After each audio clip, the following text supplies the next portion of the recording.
So we're going to do tomato vodka sauce with our penne pasta. So it's really easy. Put a sauce pot on the stove, pour in our tomato vodka sauce, which I'm sure everyone's heated up sauce before, so just have it on a nice low heat to bring it up to temperature. And then the really important thing about cooking any pasta is making sure that you have boiling water. We want to add a little bit of salt to it to give it some added flavor. So you want it to taste about like seawater would taste. So about about 3 tablespoons into a gallon and a half of water is going to give us a little bit more flavor to our pasta. And then some people will put olive oil or vegetable oil on the top. Partially that will help the pasta from sticking together. It'll keep it from foaming over if you have a whole bunch of pasta in a big pot. So if you don't use the olive oil, that's fine, but it does add a little bit of flavor to it. So just enough to give a light skim coat on the top, and then we're going to pour in our pasta.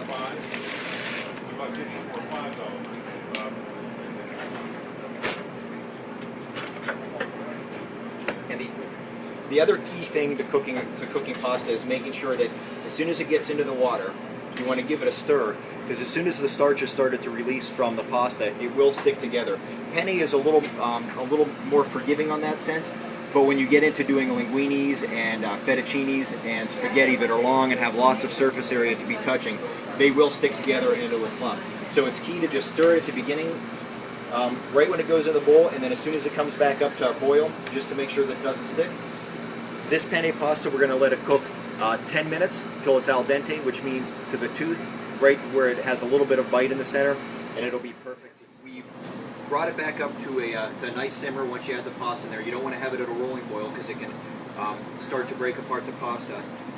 So you want to have it at a nice simmer, and then the best way to test a piece of pasta if it's done is pull a piece out and take a bite. And it gives just a little bit in the center. It's not raw and crunchy, but it does have a little bit of texture in the center. Our nice bowl of penne pasta, perfectly cooked. We have our tomato vodka sauce. Now, you can either toss the whole amount into the pan. So this is a 1 pound bag of pasta and 1 jar, which will equal the portions out. So you can just toss it all in the bowl, or you can put the pasta in here, which I like to do, so that some have a little bit more sauce than the others. Top it with a nice vodka sauce.